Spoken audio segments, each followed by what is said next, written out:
Hi, and welcome to Teaching with Canvas, More Good Stuff. We're currently in Module 1, where we'll be learning to spice up our Canvas pages using buttons.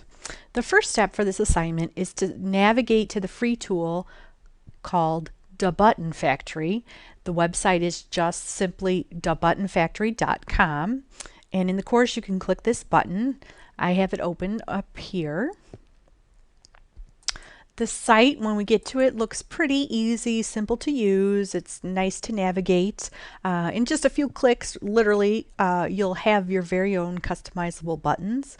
You may need to be careful though, because the process is a little bit addicting, and pretty soon you'll be making buttons for just about everything in your course. So if we kind of look here, there's a text field box, and in the text field we are going to type the text that we want our button to show. And I'm going to call this one Module 1. And just as a side note here, I usually name things in Canvas with an O1, O2, and there's a reason for doing this. Canvas will organize items alphabetically. They could be files, they could be quizzes, they could be assignments. They're going to organize them alphabetically. And if you don't put that 0 in front of single digit items, they're going to become unordered without the 0. So let me show you what I'm talking about. Here I have some quizzes, and I have a Module 1, Module 2, and then I just use Module 1.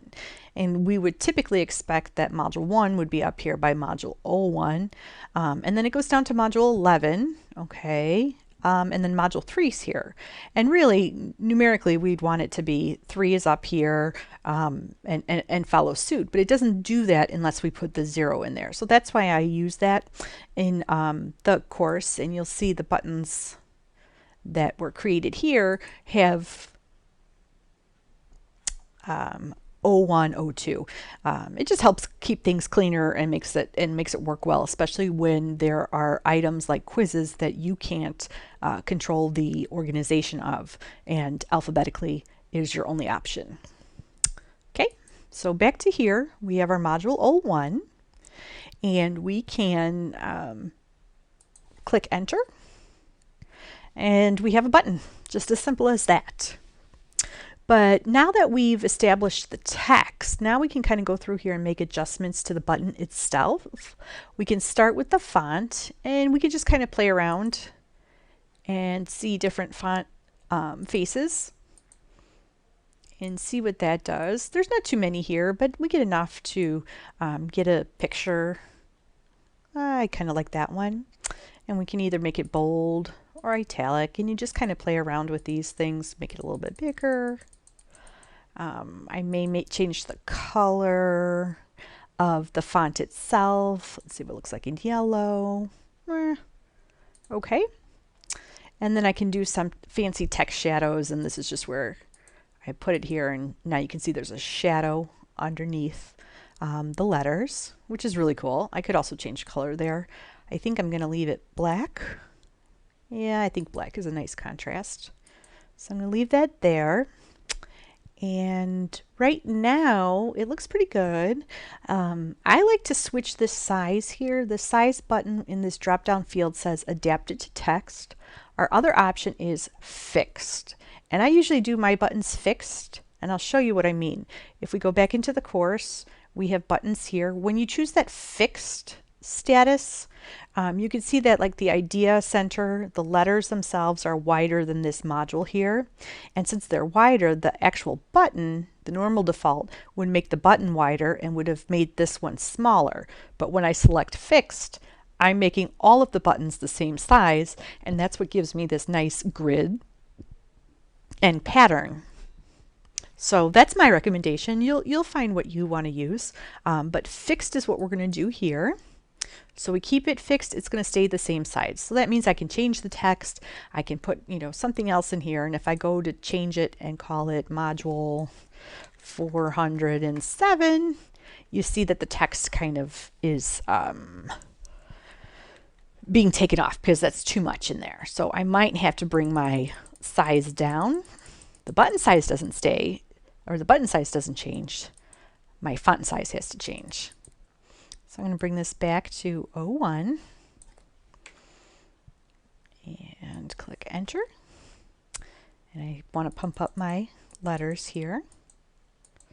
And you notice that no matter how large my letters become, the button doesn't change.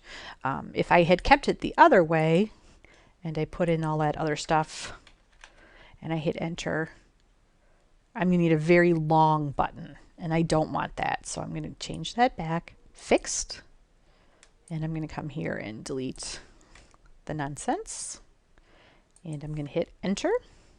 So after you do things in here in the text box, you do have to hit enter. And then I can come over here and I can kind of play around with the style. We have a rounded box. We could have a rectangular box. We can have a round box, which is ovally. We're going to keep it as the rounded box. And then it gives me this background. I have these background colors here. You can see that there's a light blue up at the top, and then it kind of does a gradient into the bottom color. And I can change those. I'm trying to think of what would look good with this yellow here. Maybe we can do a light green here and a little bit darker green maybe. Okay, not a big fan. Maybe we like the blues. And we'll come back here and change this one. We'll do it a little bit purpley. Okay, and that kind of shows our contrast back and the text shadow a little bit better. So I'm going to say okay.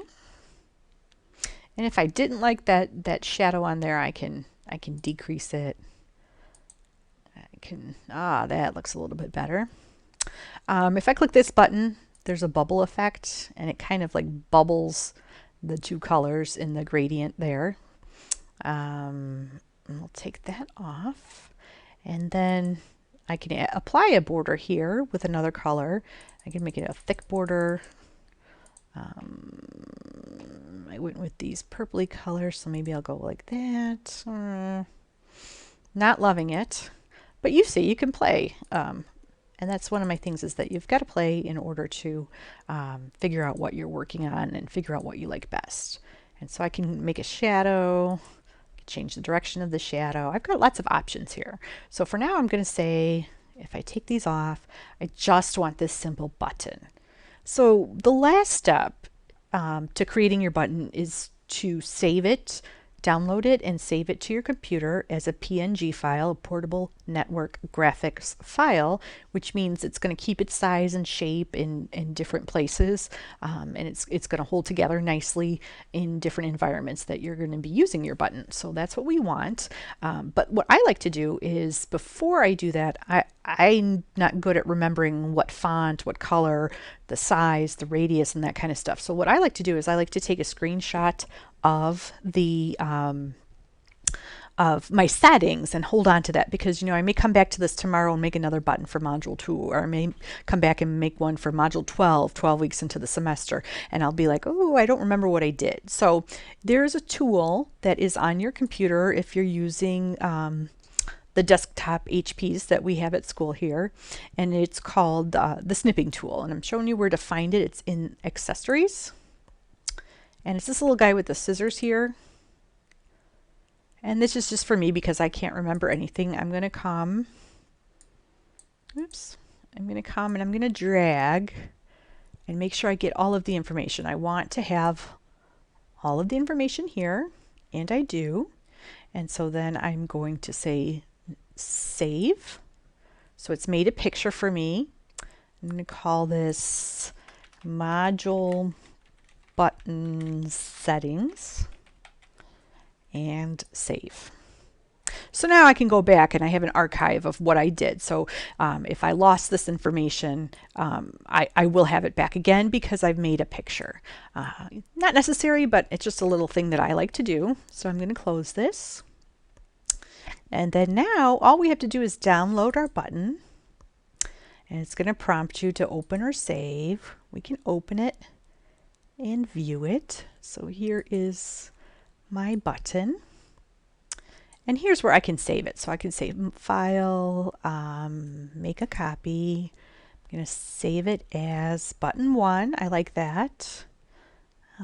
Button 1, and save.